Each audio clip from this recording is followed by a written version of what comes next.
اللہ اللہ اللہ اللہ۔ بسم اللہ الرحمن الرحیم۔ میرا نام مخدوم عبدالجبار ہے اور میں رفا یونیورسٹی میں نیوٹریشن کے پروفیسر کے طور پہ کام کر رہا ہوں۔ آج جس موضوع پہ ہم بات کریں گے وہ ہے بکریوں کی خوراک۔ آپ جانتے ہیں کہ گوشت، حیوانی گوشت جو ہے ہمارے انسانی زندگی میں اس کی کتنی اہمیت ہے۔ یہ ہمیں بڑے جانوروں سے، گائے بھینس سے، بکریوں سے اور مرغیوں سے حاصل ہوتا ہے۔ حیوانی گوشت جو ہے وہ ویجیٹیبل سورس سے کافی بہتر اسٹور کیا جاتا ہے، اور یہ بکریاں جو ہیں یہ بھی اس کا ایک بہترین ذریعہ ہیں۔ بلکہ پاکستان میں بکریوں کو گوشت یا مٹن جو ہے بہت زیادہ پسند کیا جاتا ہے، اور اس کی قیمت بھی کافی بہتر ہے، 800-900 روپے کلو کے حساب سے آج کل مل رہا ہے۔ تو ان حالات میں ضروری ہے کہ ہم اس کے بکریوں کو پالنے اور ان کو فربہ کرنے کے طریقہ کار کو جانیں۔ بکریاں ہم دو مقصد کے لیے ہم ان کو پالتے ہیں۔ ایک تو ہے ان کو فربہ کرنا، اور دوسرا ہے بڑی بکریاں جو ہیں ان کو پالنا اور ان سے بچے وغیرہ لینا، اور پھر آگے اس کو آگے استعمال کرنا۔ تو جہاں تک فربہ کرنے کا تعلق ہے، یہ تو 3 مہینے کا یا 4 مہینہ کا پیریڈ ہوتا ہے، لیکن جو بریڈنگ کے لیے جانور پالے جاتے ہیں وہ ایک لمبا عرصے کے لیے پالے جاتے ہیں، اور اس کی خوراک ذرا اس سے مختلف ہے، فربہ کرنے والوں سے مختلف ہے۔ بکریاں عام جانور سے مختلف ہیں۔ ان کی جو خوراک کی پسند ناپسند ہے وہ دوسرے جانوروں سے مختلف ہوتی ہے۔ یہ عام طور پہ لیگیوم چارے یا پھلی دار چارے جسے ہم کہتے ہیں، یا جو ان کے پتے چوڑے یا گول ہوتے ہیں وہ زیادہ پسند کرتی ہیں، جن میں لوسن، برسیم، رواں، جنتر، ایپل اور اس طرح کے دوسرے چارے جو ہیں یہ شامل ہیں۔ یہ ان کو یہ بہت اچھی طرح پسند کرتی ہیں۔ اور دوسرے چارے جس میں خاص طور مکئی، چری، باجرہ، جوار وغیرہ، سدا بہار یا ماڈ گراس یا اور دوسرے گراس سے شامل ہیں، وہ انہیں اتنے زیادہ پسند نہیں ہیں۔ قدرتی طور پہ ہمارے ہاں گرمیوں کا موسم زیادہ ہے، اور ہمارے ہاں جو 8 سے 9 مہینے چارہ ملتا ہے وہ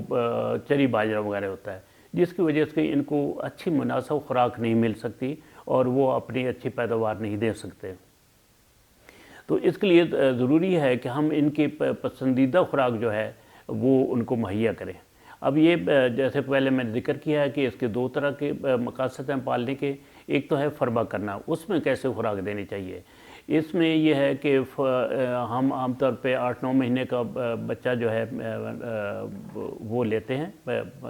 لیلا وغیرہ لیتے ہیں، اور اس کو پھر مناسب خوراک دی جاتی ہے۔ اس خوراک میں عام طور پہ یہی لیگیوم چارے اگر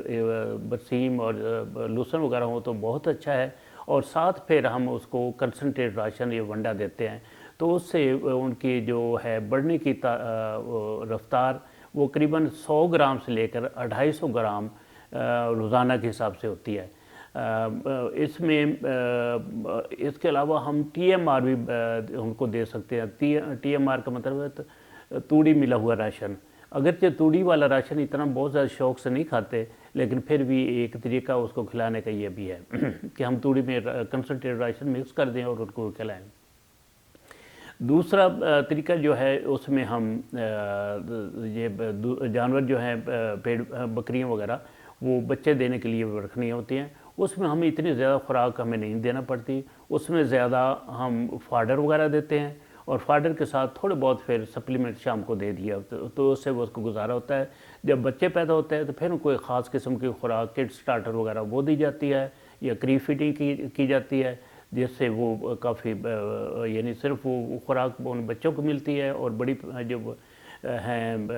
بکریاں وغیرہ وہ چارے پہ گزارا کرتی ہیں۔ تو اس طریقے سے روزانہ کا خرچہ جو ہے وہ کم ہو جاتا ہے، اور ہم ان کو اچھی طرح سے پال سکتے ہیں۔ ہمارے فارمر حضرات اکثر ایسا کرتے ہیں کہ ہم سبھی جانتے ہیں کہ یہ جو درختوں کی چھانگ وغیرہ ہے یا اس کو کاٹ کے اس کے پتے اگر ڈالنا یہ بہت پسند کرتی ہیں، اور بعض اوقات ایسے ہوتا ہے کہ کیکر کی وہ جو ہیں کیا نا ٹہنیاں وہ ہم ڈالتے رہتے ہیں، یا پھر یہ کپاس کو بڑے یعنی کپاس جب ختم ہو جاتی ہے تو لوگ اس کو فیڈنگ کراتے ہیں کپاس کے پودوں کی، یا اس طریقے سے۔ تو یہ ہیں تو ساری چیزیں اچھی، لیکن میرے خیال میں کہ ایک ہی قسم کی چیز کو زیادہ دیر کھلاتے رہنا یہ کوئی اتنا فائدہ مند نہیں ہوتا، کیونکہ ان سارے پودوں میں کچھ اینٹی نیوٹریشن فیکٹر ہوتے ہیں جو 2-4 دن کے لیے تو کسی حد تک ٹھیک ہیں، لیکن اگر ان کو مسلسل 10-15 دن یا مہینہ اسی پہ رکھا جائے اور کچھ نہ کھلایا جائے تو ان کے پھر اثرات ظاہر ہونے شروع ہو جاتے ہیں۔ لہذا ان کو جو بھی کھلانا ہے مکس قسم کی چیزیں کھلائی جائیں۔ اگر یہ چھانگ وغیرہ یا جو اس کی چھنگائی ہے وہ کھلانی ہے تو وہ ملے جلے درختوں کے کھلانی چاہیے، صرف ایک کیکر کی یا ایک بیری کی یا اس کی نہیں ہونی چاہیے۔ دوسرا پھر ہم آتے ہیں ایک اور طریقہ ہے اس کے کھلانے کا، اور یہ اگرچہ اتنا عام نہیں ہے، کوئی فارمر اس کو اڈاپٹ کیے ہوئے کسی نے کیا ہوا ہے، لیکن ابھی تک یہ بہت پاپولر نہیں ہے، لیکن یہ کہ اس طریقے سے ہم اس کی جو خوراک ہے اس کو بہتر طریقے سے جانوروں تک پہنچا سکتے ہیں۔ وہ یہ ہے کہ باڑہ جو ہے اس کے قریب ہی ہم اگر ایک کھیت مختص کر لیں، مثلا 2 ایکڑ کر لیں،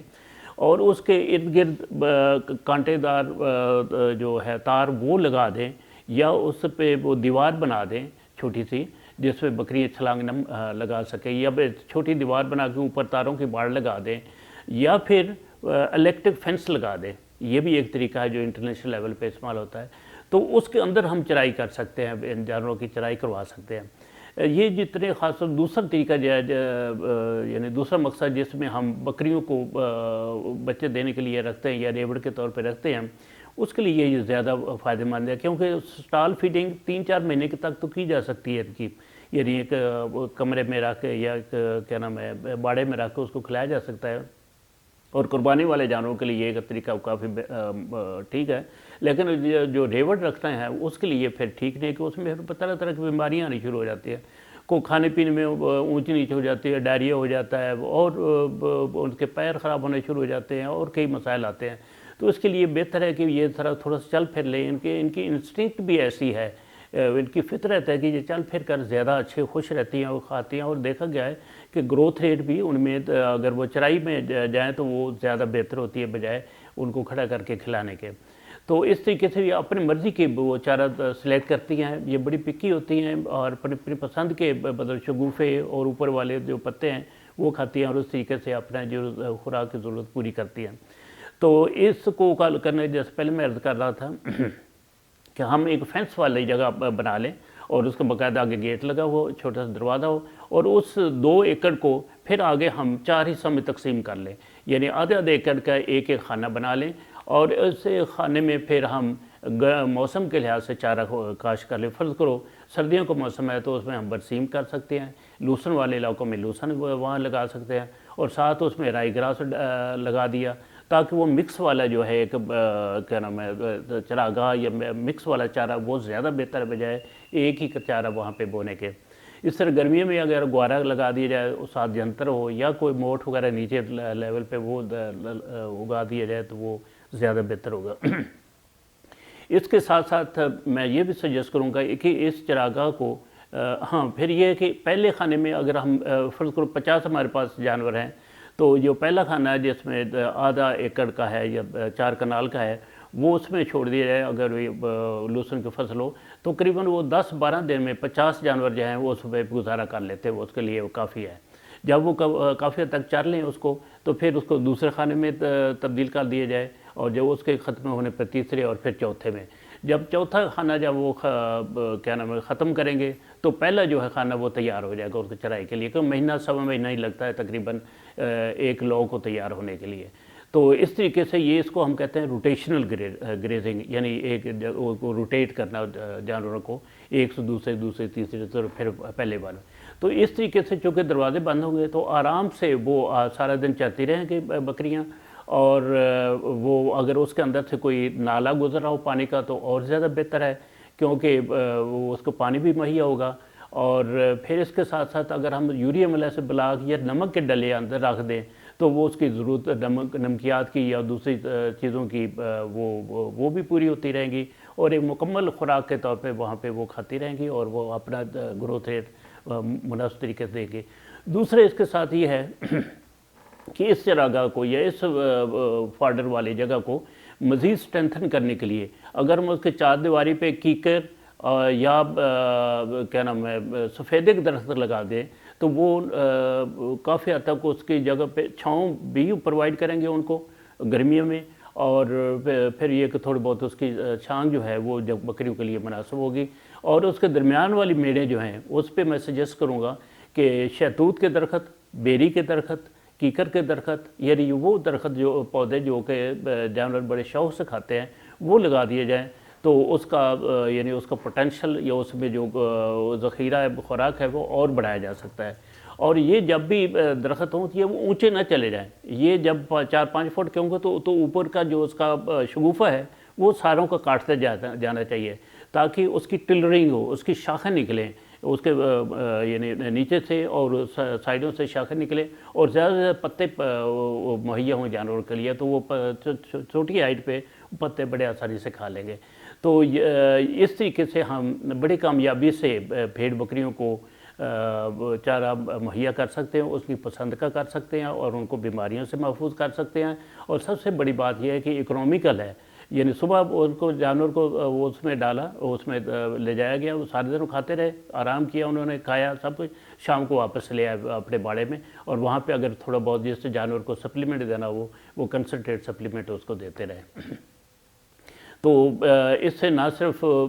گریزنگ میں سہولت رہے گی بلکہ یہ کوئی شیفرڈ یا کسی مزید آدمی کی ضرورت نہیں ہے، چارہ کاٹ کے لانا، اس کو کتر کے ڈالنا، پھر وہ چارہ بہت سارا یہ جانور ضائع کر دیتے ہیں بھیڑ بکریاں وغیرہ، خاص طور بکریاں، تو وہ ضائع بھی نہیں ہوگا، وہاں پہ کھڑے کھڑے ان کو وہ چرائی کر لیں گے اور پیٹ بھر کے اپنے جتنا پوٹینشیل ہے اس کے مطابق وہ پروڈکشن دیں گے۔ تو اس کے ساتھ ہی مجھے اجازت دیجیے۔ پاکستان پائندہ آباد، کسان زندہ باد۔ اللہ اللہ اللہ اللہ اللہ اللہ